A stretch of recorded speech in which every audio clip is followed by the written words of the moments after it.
안녕하세요. 오늘도 주님 안에서 믿음으로 꽉 찬 알곡이 되기 위해 성경 묵상의 시간을 허락하신 하나님께 감사와 영광을 올려드립니다.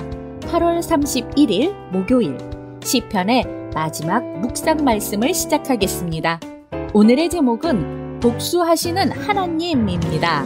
시인은 하나님이 반드시 악인에게 보응하시는 분임을 확신하며 악인들의 악행을 고발하고 이전처럼 다시 하나님께서 일어나 악인을 징벌해 주시도록 요청합니다. 오늘 본문 시편 49편 말씀을 함께 듣겠습니다. 여호와여, 복수하시는 하나님이여, 복수하시는 하나님이여, 빛을 비추어 주소서. 세계를 심판하시는 주여, 일어나사 교만한 자들에게 마땅한 벌을 주소서. 여호와여, 악인이 언제까지 개가를 부르리이까? 그들이 마구 찌꺼리며 오만하게 떠들며 죄악을 행하는 자들이 다 자만하나이다.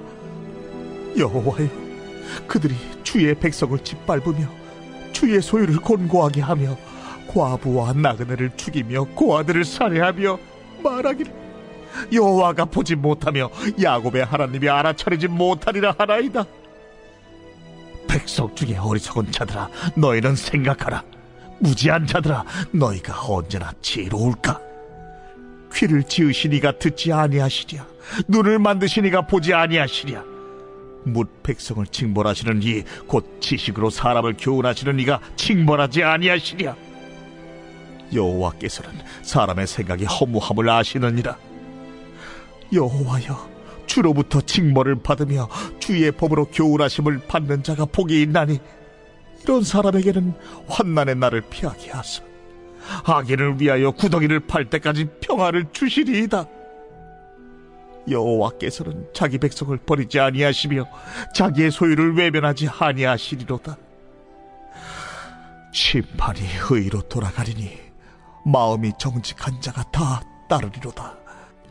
누가 나를 위하여 일어나서 행악자들을 치며 누가 나를 위하여 일어나서 악행하는 자들을 칠까? 여호와께서 내게 도움이 되지 아니하셨다면 내 영혼이 벌써 침묵 속에 잠겼으리로다. 여호와여, 나의 발이 미끄러진다고 말할 때에 주의 인자하심이 나를 붙드셨사오며 내 속에 근심이 많을 때에 주의 위안이 내 영혼을 즐겁게 하시나이다. 율례를 빙자하고 재난을 꾸미는 악한 재판장이 어찌 주와 어울리리까? 그들이 모여 의인의 영혼을 치려하며 무죄한 자를 정죄하여 피를 흘리려 하나. 여호와는 나의 요새이시오, 나의 하나님은 내가 피할 반석이시라.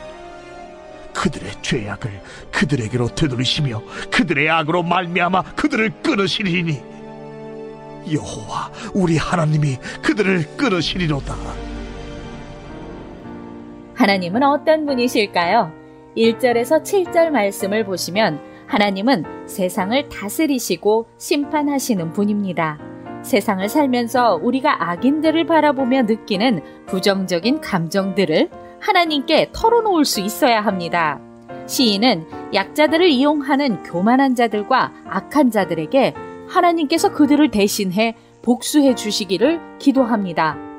악인은 마음의 눈이 무감각하여 약자들의 고통이 보이지 않으며 하나님조차 보지 못합니다.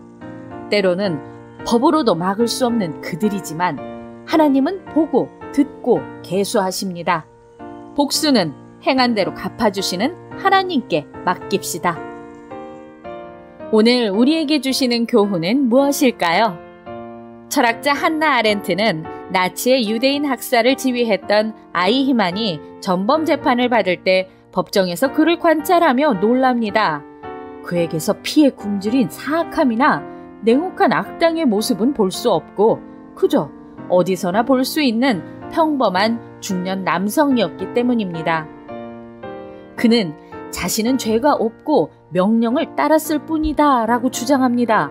칸트의 말을 인용해 명령은 지키는 것이 도리라며 합리화도 시킵니다. 자기에게 맡겨진 일을 생각하지 않고 시키는 대로 기계적으로 하다 보면 악으로 이어질 수 있습니다. 본문 8절에서 시인은 어리석은 자들에게 생각하라고 외칩니다. 우리에게 악을 행할 수 있는 계기가 주어졌을 때 그것을 멈출 수 있는 방법은 생각하는 것입니다.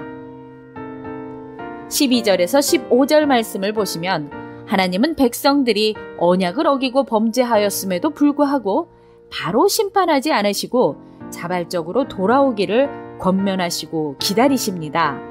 필요한 경우 징계를 주셔서 스스로 회개하고 돌아오기를 원하십니다. 하나님은 자기 백성을 버리지 않으시며 끝까지 책임지십니다. 시인은 주님께 징벌을 받고 교훈함을 받는 자도 복이 있는 사람이라고 합니다. 매를 맞아도 깨닫는 자는 복이 있습니다. 16절에서 23절 말씀을 보시면 우리는 하나님의 목적대로 이 땅에 보내진 존재들입니다. 칸트는 목적인 인간을 수단으로 대하지 말라고 합니다. 그러나 법을 빙자하여 자신들의 권력을 이용해 타인을 도구로 삼고 이익을 추구하는 일들이 많아지면서 무죄한 자들이 피를 흘리게 됩니다. 어리석은 자들은 하나님이 없다고도 하고 무능하다고도 하지만 시인은 자신을 위해 악인들을 치신 하나님을 경험한 일들을 되새기며 여호와에 대한 신뢰를 확신합니다. 잠시 힘들더라도 주님을 요새로 삼고 반석으로 여기며 악을 끊어버리고 승리하실 주님의 때를 기다립시다. 기도하겠습니다. 하나님, 오늘 우리에게 주신 말씀대로 오만하고 무지한 빈수레 같은 세상에 굴복하지 않고 온전히 주님만 신뢰하게 하여 주시옵소서. 예수 그리스도의 이름으로 기도드립니다. 아멘. 하나님의 눈을 피해갈 수 있는 악행은 없습니다. 악인들은 그들이 저지른 악행을 하나님께서 알지 못한다고 여기지만 하나님이 모르시는 죄악은 없습니다. 하나님을 무시하는 일만큼 무모하고 위험천만한 일도 없습니다. 강한 악인의 횡포보다 연약한 우리의 기도가 압도적으로 우세함을 믿으며 오늘도 광야 같은 세상에서 승리합시다. 저는 내일 열왕기상의 말씀으로 다시 찾아뵙겠습니다.